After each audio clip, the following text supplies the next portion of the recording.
Hey guys, it's Tracy, and I'm here with your Tracy's Take on Wellness today. So we are heading into the 4th of July weekend, which is going to be where we begin to speak to our wellness today. And so it doesn't have to be a holiday weekend. This could be a vacation. This could be just in general every weekend. And so I'll start with, if you are someone that works and sticks to healthy habits and routines and exercise and eating well and doing all those things that you feel like that are going to set you up for good health and optimal health, and you do that Monday through Friday, but then when Friday hits, you kind of take in that getting out of jail free card, and you kind of just throw everything away on the weekend. Then Monday hits, and then here we go. Then Monday hits, and now we're not exercising just to kind of replenish and refill and refuel and reset for the week. Now exercise turns into almost like a self-sabotage, maybe even criticism, because now we are trying to just burn calories just to work off what we did over the weekend.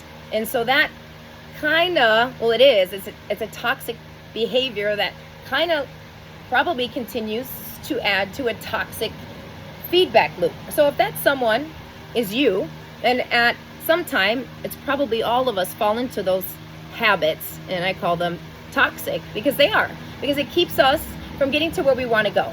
So as we head into this holiday week, we are simply going to come back to environments, and we're going to come back to the side of it where I say it's important that where you are this weekend, whether it's parties, whether it's vacations, or maybe you're just hanging around the house this weekend, it's important that we create environments that don't test our willpower.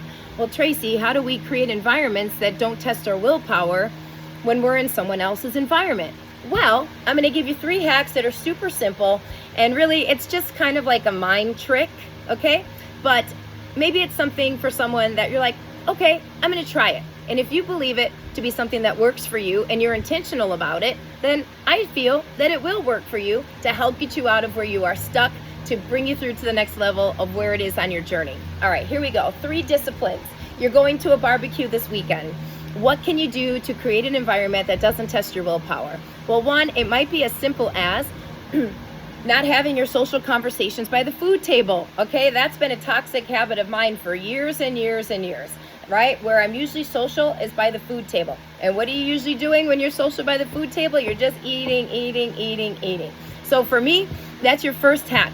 Have those social conversations away from the food table. And when you're ready to eat and have a meal, then you go enjoy that meal. But that's your first hack. That's how you create an environment in another space. It's just simply having a conversation where the food is not right in front of you. It's not tempting, it's not accessible, and it's not convenient if you're having those conversations outside or on the lake or in the boat, right? So that's hack number 1. Hack number 2. Prepare. If you know that there's going to be lots of dishes, and there's going to be lots of indulgences, desserts, foods, all of the things that people love for the 4th of July. Can't say you can't indulge in it, but just do it in a way that still is going to feed your wellness, where we talk about we slip but we don't slide. And another way to do that is bring a dish. Bring a dish that you know by default is going to support your wellness, that is nutrient dense, something that you have made, prepared, or you have bought from the store that you know that is going to fill you up with great nutrient dense foods, great proteins, fats, and healthy fats and fibers, right? So that would be your second hack.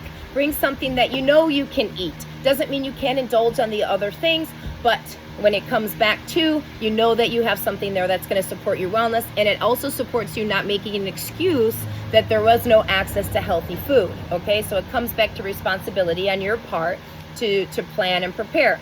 And the third one is to eat before. So if you know that you are someone that just loves to just indulge on everything, but indulging in a way where it no longer becomes something that's just fueling our bodies, it's something that becomes like more of like gluttony, where you're just eating and eating to the point where you're bloated and you're feeling all the things that come with eating food like that all weekend long.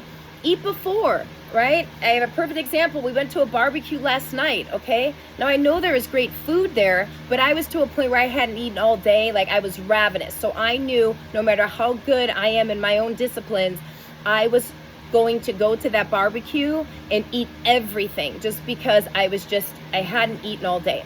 So instead, I ate more of my food at home. So that looked like rotisserie chicken, and then I filled up on carrots and guacamole before we left. It didn't mean that I still didn't give myself an opportunity to indulge, but I'm so strict. I am so disciplined in my lifestyle that I was going to allow myself indulgence on the 4th of July. And because last night was not the 4th of July, those guardrails were still up and were still in place. So because I ate my dinner before we left, it made it very easy for me to just sip on sparkling water, to enjoy all the things that come with barbecues and social connections. And I walked away not feeling deprived. I walked away feeling fulfilled and nourished because, again, I had a plan, and it falls on me for responsibility and action to create behaviors that essentially become habits, that become a lifestyle, that just become who I am and who you are in the game changes. So that's your Tracy's take on wellness this weekend. I hope there was something there, a seed maybe planted to try something so simple. It doesn't need to be a master plan. You just need to have a plan. And that is where I leave you today. I'll see you later. Thanks for watching.